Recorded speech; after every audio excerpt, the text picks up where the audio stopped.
Uban sa sermon nga giuluhan, pagka matinumanon nga nagdala og daghang mga milagro. Gusto na akong susihon pinaagi sa Biblia nga ang pagka matinumanon, gisundan sa mga milagro. Ang tanang matang sa mga milagro, giandam ingon nga ganti sa pagsunod sa pulong sa Dios. Busa, ang pagka matinumanon, usa ka importante kaayong aspeto sa mga istorya ni Noe, Abraham, Gideon, ug sa pagsakop ni Josue sa Jericho. Sa dihang gisultihan sa Dios si Noe sa pag-andam og arka, gituman ni Noe ang mga buluhaton uban ang pagsunod sa pulong sa Dios. Dugang pa, sa dihang gisugo siya sa Dios sa pagdala sa tanang matang sa mga mananap ngadto sa arka, siya usab mituman kaniya. Tungod kay si Noe adunay hingpit nga pagtuman, siya ug ang iyang pamilya naluwas sa dihang ang Dios nagpahamtang og paghukom sa katawhan. Kini nasulat sa Biblia. Ang pagka matinumanon, nagmugna og daghang mga milagro. Kadtong gusto nga mahitabo ang ingon nga mga milagro sa atong simbahan, kinahanglang adunay hugot nga pagtuo sa pagsunod sa pulong sa Dios sa hingpit. Sama ni Noe, Abraham, Josue o Gideon. Pila kakatingalahang mga milagro ang atong makita sa Biblia. Sa Romans chapter 15, giingon nga ang tanan nga nahisulat kaniadto, gisulat aron mahatagan kita og pagtulun-an. Giingon usab nga ang Biblia adunay mga pulong nga mapuslanon sa pagtudlo, pagbadlong, pagtulid, o pagbansay sa pagkamatarong. Unya, nganong girecord man sa Dios sa Biblia ang mga kasaysayan ni Noe ug Abraham. Unsa ang katuyuan sa pag-record sa pagsakop ni Josue sa Jericho ug sa asoy ni Gideon? Sila nagpasabot nga kung kita hingpit nga mosalig sa Dios ug hingpit nga motuman sa Dios, ang milagro nga nahitabo kang Gideon ug Josue, ihatag kanato nga iyang mga anak sa 7 ka pilo nga mas gamhanan.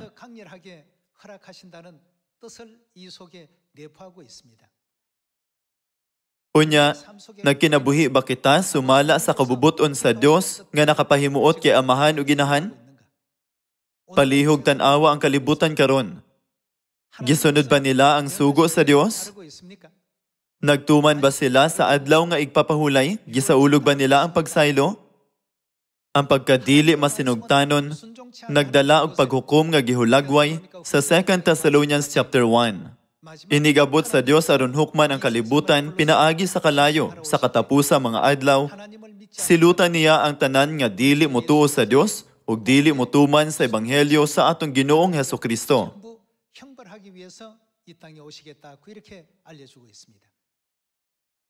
Kung ang mga kalag nga nakasala dito sa langit o gitambog dinhi sa yuta, magkinabuhi nga masinugtanon sa ebanghelyo sa Dios. Ang Dios makakita sa ilang hingpit nga paghinulsol, pinaagi sa ilang pagsunod sa ebanghelyo ug magdala kanila balik ngadto sa langit. Mao nga ang mga milagro, lisod pangitaon, gawa sa kasaysayan sa pagkamatinumanon.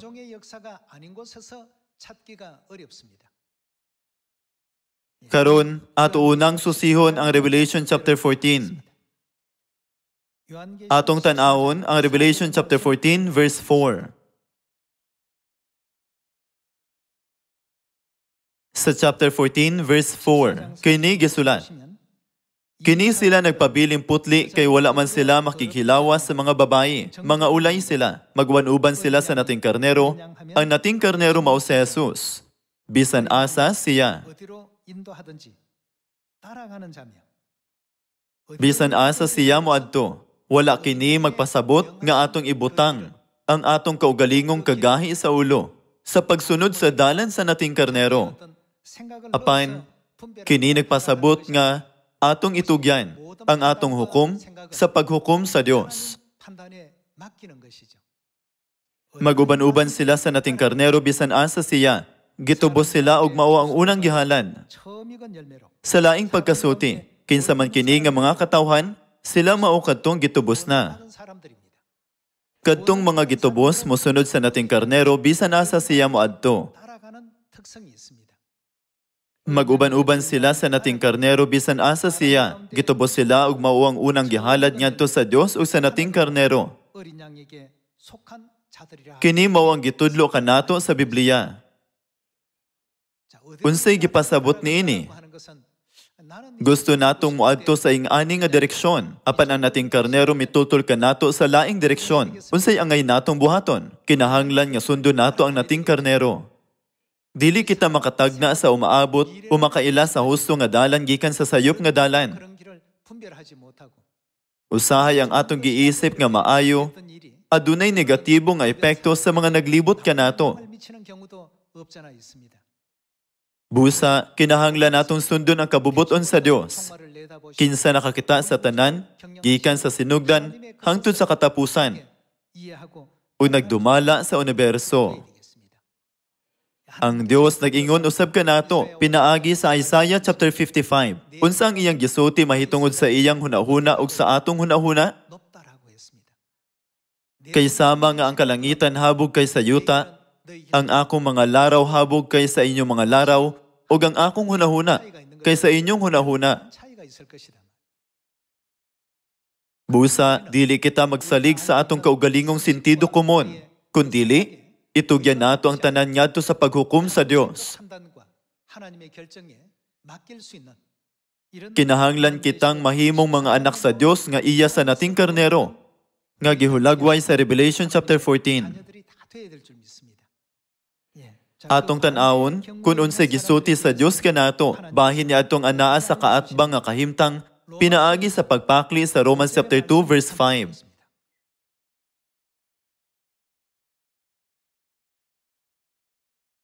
Romans chapter 2 verse 5. Apan gahi kag ulo, busa gihimo mo ang kaugalingon mong silot nga labi pang dako. Unya sa adlaw nga ipadayag na ang kasuko ug matarong nga hukom sa Dios. Ang pagkagahig ulo ug kasing-kasing nga dili mahinulsulon maoy usa ka kasing-kasing nga masinupakon. Ang Dios nagtultol kanato sa paglakaw sa dalan sa pagkamatarong apan tungod sa atong sayop nga kinaiya, atong gisunod ang atong pagkagahig ulo. Ang atong inisyatibo mahimong gikinahanglan usahay. Apan, sumala sa kabubuton sa Dios, ang mga anak sa Sion kinahanglan magkahiusa ug moapil sa kabubuton sa Dios. Ginasalikway ang ilang kaugalingong mga kahasol. Mahitungod niini, gipasabot ni Kristo ang prinsipyo sa pagkahimong usa ka lawas pinaagi sa pag-ingon, ako mao ang ulo ug kamo mao ang lawas. Dili ba? Atong tan-awon pag-usab ang verse 5. Apan gahi kag ulo, busa gihimo mo ang kaugalingon mong silot nga labi pang dako, unya sa adlaw nga ipadayag na ang kasuko ug matarong nga hukom sa Dios. Kay hukman sa Dios sa matag tawo, sumala sa iyang mga buhat. Duha ka matang sa mga tawo ang mupakita. Kadtong naglakaw sa dalan sa ebanghelyo, uban ang gahi og dili mahinulsulon niya kasing-kasing. O kadtong nagsunod sa nating karnero, bisan asa siya moadto, nga adunay matinumanon niya kasing-kasing. Unya, dili ba angay natong sundon ang nating karnero bisan asa siya moadto? Kaniadto, kung atong tanawon ang mga pagtulunan sa kasaysayan sa Biblia, sa dihang gibuntog ang Jericho, gisalikway ni Josue ang iyang pagkagahig ulo. O gipadayon kini, sumala sa estratehiya nga gihatag sa Dios. Nahibalo kamo kung unsa nga sugo ang gihatag sa Dios kaniya, dili ba? Gisugo siya sa Dios sa pagmarcha libot sa syudad, kausa sa usa ka adlaw. Ug sa ikapitong adlaw, pagmarcha libot niini sa makapito, ug pasinggiton ang mga Israelita. Si Josue wala magdugang sa iyang kaugalingo mga hunahuna, o maghimog bisag unsang estratehiya uban sa iyang makatabang sa pagbuntog sa Jericho. 전략을 짠 것이 아닙니다. Sa dihang gituman niya ang pulong sa Dios, 이 삶을 그대로 ang 진행해 Dios naghimog milagrosong mga buhat. 정말 뜻밖의 놀라운 기적 같은 역사를 일으켜 주셨습니다. Atong pamatud-an kini nga talan-awon sa Joshua chapter 6. Joshua chapter 6 verse 1.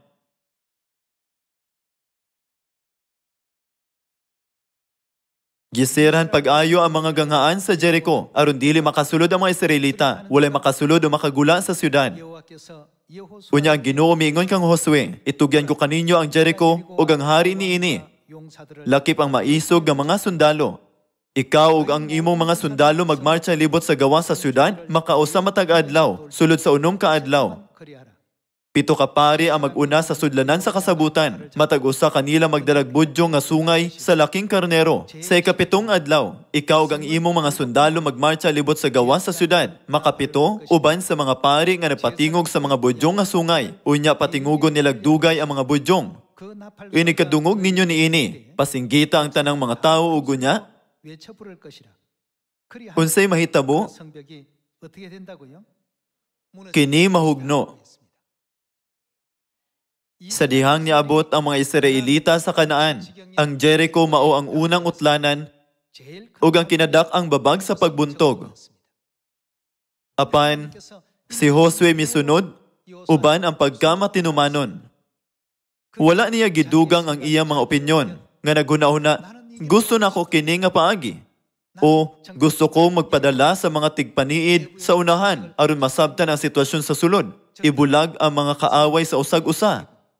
그렇게 해서 Ug dayon mag-andam og mga tore sa paglikos aron makalusot sa mga ganghaan. 무기들을 동원해서 성문으로 이렇게 들어가고 싶은데 Ang Dios wala nagsulti og bisan unsa niini, kundili nagsugo kanila sa pagmarcha libot sa syudad. 하라고 했습니다.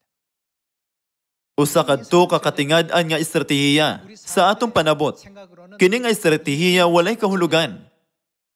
Nagmarcha lang sila libot sa syudad kausa matag adlaw. Unsa kahay ilang itsura sa mga mata sa ilang mga kaaway. Ang ilang gihimo mao ang pagmarcha libot sa syudad kausa sa usa ka adlaw. 하루에 한 바퀴씩만 돌고 갈 뿐입니다. Sa ikapitong adlaw, human makahimo og 7 ka libot og pagsinggit. 말씀대로 외치니까 Unsay resulta? 결과가 나왔지요.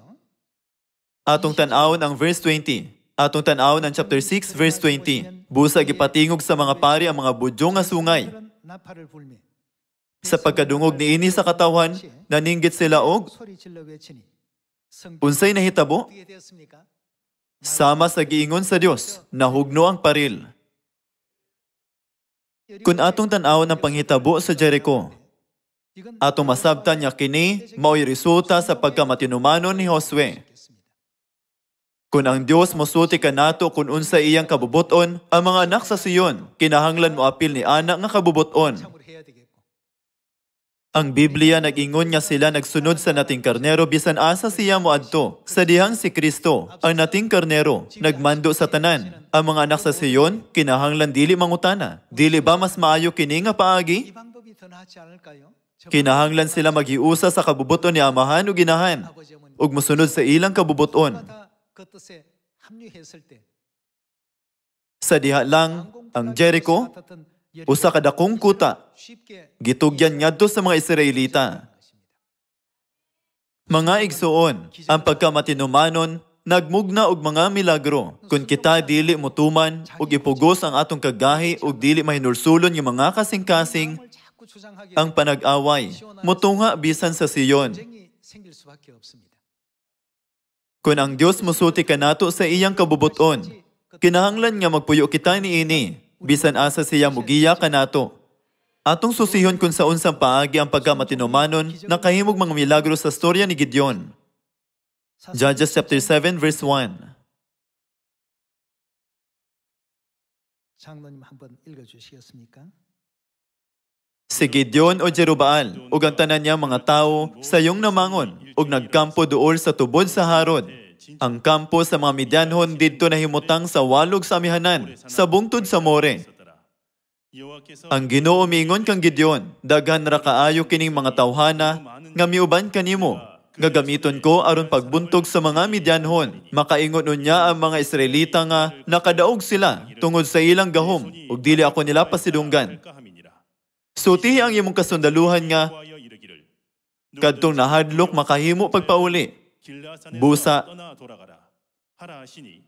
22,000 ang namauli ug 10,000 lamang ang nagpabilin. Sumala sa inyong nahibaluan pag-ayo, pinaagi sa mga manggugubat ni Gideon, giluwas sa Dios ang Israel gikan sa mga Midianhon. 해방시키는 장면입니다. Dinhi usab, ang Dios adunay usa ka plano nga ingon ug walay kapuslanan. 전략을 지금 베풀고 계십니다. Bisag 135,000 ang gidaghanon sa kaaway ug 32,000 lang ang iyang kasundaluhan. Gipabalik sa Dios kadto nangurog sa kahadlok. 22,000 Sa 32,000 kasundalo, 22,000 kanila ang namalik sa ilang balay. Ang kaaway mikabat og 135,000. Kumpleto sa maayong mga hinagiban. 대단한 어떤 무기를 다 가지고 있는데 Ang mga Israelita aduna lamang 32,000 kasundalo nga dili kaayo armado. 32,000 Halos walay tsansa nga makadaog. 참여한다 할지라도 성산이 없는 그런 싸움인데 Apan gipapauli sa Dios ang tanang nangahadlok. 다 돌려보내라. Kadto maoy estratehiya sa Dios. 하나님은 Iyang gipabalik kadto naa sa lawas 믿음 없이 apan walay pagtuo. 하나님의 뜻을 따르는 사람들은 다 돌아가라 말이야. Ang Dios nagpili ni adtong nagsalig sa Dios ug adunay hingpit nga pagtuo diha kaniya. 가진 사람들을 선발하고 계십니다. 10,000 ka tawo ang nahibilin. Apan 근데 1만 명도 unsay gisulti sa Dios? 어떠하다 구했습니까? Daghan pa kaayo ang mga tao, kuhae ang ilang gidaghanon. Uban sa 135,000 ka mga kaaway, ug 10,000 lamang ka mga kaalyado, ang matagtaw kinahanglang makig-away batok sa 13. Sa tradisyonal nga gyera, ang gidaghanon sa mga sundalo nagpasabot sa kadaugan. Apan ang Dios nagpadayon sa pagkunhod sa ilang gidaghanon. Ning ingon ba si Gideon og dili bisag kausa? Ipadayon nato sa verse 5. 읽어주시기 바랍니다. Gidala ni Gideon ang mga sundalo ngadto sa suba, ug ang Ginoo miingon kaniya, lain na ang tanan nga mulala sa tubig sama sa ero. Gikan ni adtong muluhod aron pag-inom. 또 무릎을 꿇고 마시는 자도 그같이 하라 하시더니 Dihay 300 ka tawo nga mikabo sa tubig pinaagi sa ilang kamot, ug milala niini ang uban ng luhod aron sa pag-inom. Unya ang Ginoo miingon kang Gideon, luwason ko kamo o padag-on sa mga Midianhon, pinaagi sa 300 ka tawo nga milala sa tubig. 내 손에 붙이리니 Papaulia ang uban. 각각 그 처소로 돌아갈 것이니라 하시니 Sa katapusan, 300 na lang ang nahibilin aron makig-away batok sa 135,000. Nag-ingon ba si Gideon? Dios, kung padayon nimong kuhaan ang gidaghanon, muubos ang among tsansa sa pagdaog. Siya nagsalig sa Dios ug migahin sa tanan niyang panahon sa pagbuhat sumala sa gisugo sa Dios uban sa pagkamatinumanon. Sa iyang pagbuhat niini ang talagsaong mga milagro nagsugod sa pagkahitabo. Mupadayon kita sa verse 15. 한번 읽어주십시오. Pagkadungog ni Gideon mahitungod sa damgo ug sa kahulugan niini, miluhod siya ug misimba sa Dios. Unya mibalik siya sa kampo sa mga Israelita ug mingon, bangon kamo, itugyan sa Ginoo nga ni kanato ang kasundaluhan sa Midian. 300명을 Gibahin-bahin niya sa tulo ka pundok ang iyang 300 ka tawo, ug ang tagsa-tagsa, giatagan niya budyong nga sungay ug tadyaw nga may sulo-sulod niini. 너희는 나만 Gingnan niya sila, tanawan ninyo ako, ug buhata ang buhaton ko inigabot ko sa duol sa kampo. 너희도 그리하여 Mupadayon kita sa verse 19. Si Gideon ug ang iyang 100 ka tawo miabot duol sa kampo. Sa wala pa'y tungang gabi, human lamang gayud pulihi ang gwardya. 나팔을 불며 Unya gipatingog nila ang mga budyong ug gibuak ang mga tadyaw nga ilang gibitbit. Ang tulo ka grupo may budyong ug mibuak sa ilang mga tadyaw. Sa wala nilang kamot, gibitbit nila ang sulo. Ug sa tuong kamot ang budyong. Ug naninggit sila. Espada alang sa Ginoo ug kang Gideon. Ang matagtawo nagbarog didto sa ilang dapit libot sa kampo ug ang tibuok kasundaluhan sa kaaway nanagan ug naninggit. 여호와께서 Samtang nagbudyong ang 300 ka tawo, gipaunay sa Ginoo sa pagtinigbasay ang mga Midianhon. Nanagan sila paingon sa Zerera hangtod sa Bitsita ngadto sa lungsod sa Abel-Mehola, duol sa Taban. 경계에 이르렀으며 서로서로 Nagunayay sila sa usag-usa, nagpinatsanay. 위기에 놓이게 하셨습니다. Sa dihang giluwas sa Dios sa mga Israelita gikan sa mga Midianhon, 그들을 다 구원하시고 unsang papel ang gihimo ni Gideon? Kinsa milihok isip tigpataliwala? 기도원에 Dugang pa, unsa man si Josue, kinsa nahimong tigpataliwala panahon sa pagsakop sa Jericho. 어떤 역할을 했습니까? Ang ilang papel mao ang pagpakita sa kabubuton sa Dios o pagtuman sa buluhaton uban ang pagkamatinumanon. Unya, nahitabo ang milagrosong mga panghitabo. Gipildi ang 135,000 sa 300 lang katao. Imposible ka na, bisan sa modernong sumbanan sa militar. Apan, napildi nila ang 135,000 nga adunay 300 lang kasundalo sa naandang gubat. 전쟁 역사에 아마 Tingali lisod ang pagpangita og bisan unsa nga sama niini sa kasaysayan sa gubat. Palihog hinumdumi nga ang pagtuman sa pulong sa Dios kanunay magdala og mga milagro. 적과 같은 그런 결과를 가져다 준다는 것. 특히 명심하시고 Kinahanglan natong buhaton ang atong makaya sa pagtuman sa kabubuton sa Dios bisan sa usa ka sitwasyon sama sa taas nga lawak ni Marcos. 뜻에 순종하고 Kinsa nagsuti ka nato nga magkahiusa? Mao kini ang kinasing-kasing nga mga pulong ni Amahan ug Ginahan nga nagtawag ka nato niining panahona. 당부의 말씀이 Bisag sila nagsuti ka nato sa makadaghan, nga kung kita maghiusa, kini mo lampos pag-ayo.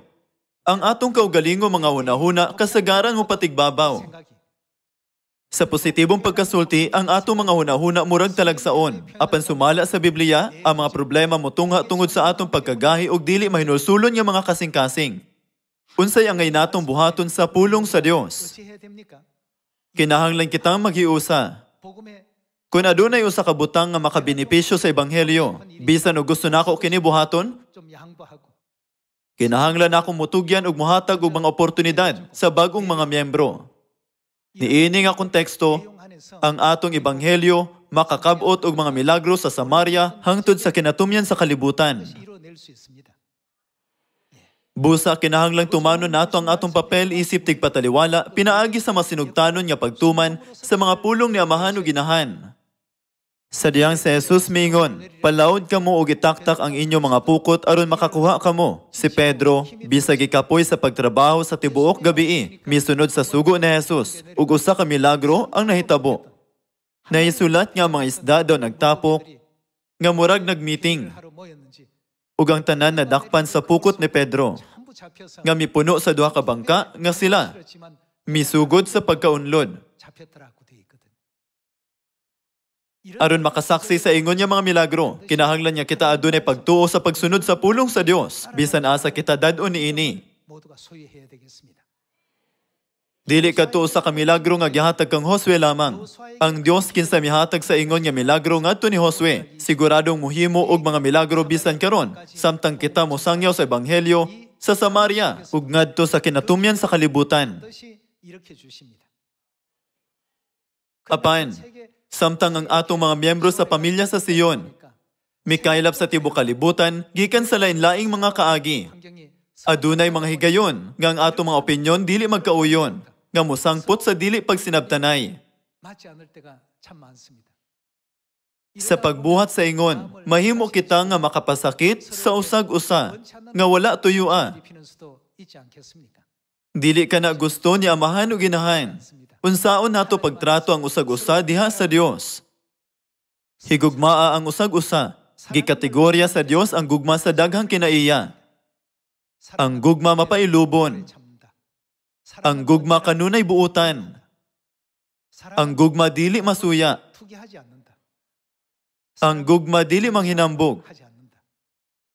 Sumala sa 1 Corinthians chapter 13. Ang Dios naglatid kun unsa ang iyang gitinguha nga mahimong gugma. 다 정해 놓으셨습니다. Kinahanglan mahiusa kita pinaagi ni ana nga gugma. Kinahanglan dasigon ta ang usag-usa. 지쳐 있는 식 Maghatag og kalig-on ni atong gikapoy. 이렇게 해서 Aron sa pagsunod sa kabubuton ni Amahan ug Ginahan, mahimo natong makumpleto ang buluhaton sa ebanghelyo sa Samaria ug hangtod sa kinatumyan sa kalibutan. 라고 하신 Ug makabalik dayon sa walay katapusang gingharian sa langit. 따라갈 줄 아는 우리가 되어야 되겠습니다. Gisugo sa Dios si Josue sa paglibot sa syudad matag adlaw. Paglibot niini sa makapito sa ikapito ka adlaw ug pasinggiton ang tanang katawhan. Kang Gideon, ang Dios mihatag og sugo sa pagkunhod sa iyang gamay kasundaluhan. 명을 데리고 Hangtod nga 300 na lang katawo ang nahibilin. 기도는 Gikan sa iyang panglantaw, ang ideya sa pagbuntog sa 135,000 ka mga tao gamit ang 300 lamang ka magugubat dili mahuna-huna. Apan, 하나님의 말씀 tungod kay kini pulong sa Dios, siya mipadayon uban ang pagkamatinumanon. 하고 보니까 Unya, naitabo ang mga milagro. 벌어졌습니다. Sa ilabihang kangit-ngit, 캄캄한 ang kaaway, nasayop sa pag-ila sa usag-usa, ingon ilang kaaway, 서로가 ug nag-atake sa usag-usa. 놀라운 Usa ka milagrosong butang ang nahitabo. Busa, palihog hinumdumi nga ang mga hunahuna sa Dios ginatos, bisan linibo kapilo nga mas maayo kaysa atua. 그런 차원에서 우리를 또 이끌어 가신다는 것을 Imbes nga maghunahuna, mas maayo sa ingani nga paagi. 하신데 Angay natong tagdon, mao kini ang kabubuton sa Dios. 하나님의 의견이다. Bisan kung kita gusto nga moadto sa laing direksyon, 때로는 이쪽으로 kita kinahanglan nga mutugyan ug mag-uban sa paglakaw sa samang dalan uban sa atong tibuok pamilya sa Sion. 바라시는 Dili ba kini ang panaghiusa 길 아니겠습니까? nga gitinguha ni Amahan ug Ginahan? 그리 할 줄 아는 Maningkamot kita sa pagbuhat niini. Atong tan-awon ang Mark chapter 16. Mark chapter 16 verse 15. 한번 읽어 주시기 바랍니다. Miingon siya kanila, panglakaw kamo sa tibuok kalibutan ug isangyaw kining maayong balita ngadto sa tanang mga tao. Ang motuog magpabunyag maluwas. 구원을 얻을 Apan ang dili motuo, silutan. 정죄를 받으리라. 예, 감사합니다. Sa Mark chapter 16 verse 15, ang Dios mihatag kanato ni ini nga sugo sama sa iyang paghatag og mga sugo ngadto kang Josue og Gideon. 하셨습니다. Isangyaw ang ebanghelyo sa tanang binuhat. 파라는 것이 Mao kini ang sugo nga gihatag sa Dios kanato. Sa Isaiah chapter 41, ang Dios nagpasalig sa iyang katawhan nga siya motabang kanila hangtod sa katapusan aron sila walay rason nga mahadlo. 이 복음 Samtang naglakaw ni ining dalan sa ebanghelyo, kinahanglan niya dili kita mahadlo. Nganong mahadlo kita kung ang Dios uban kanato? 왜 거기에 두려움이 있느냐 말이에요. Siya nagsuti kanato sa pagtuo diha kaniya ug sa paglakaw diha sa pagkamatinumanon. Samtang siya nagmugna og mga milagro. 지켜만 보라 말이에요. Siya misugo kanato sa paglakaw ug pagsangyaw sa ebanghelyo. Ginatugyan ang resulta ngadto kaniya 이렇게 sa dili madugay 복음 uban sa pagkumpleto sa ebanghelyo. Atong masaksihan ang walay katapusang gingharian sa langit. 수 있는 놀라운 어떤 역사가 우리에게 틀림없이 있게 될 것입니다. Imbis nga unahon ang atong pagkagahi og dili mahinulsulon nga kasing-kasing, 하나님의 뜻에 maghiusa kita sa kabubuton sa Dios. 하나님의 뜻에 모두가 또 하나 되어서 Nagalaom nga makadawat kita og madagayaon nga pag-abi-abi sa gingharian sa langit. Diin si Amahan ug Ginahan nagtultol kanato. Gusto na akong tapuson ang sermon karong adlaw. Daghang salamat.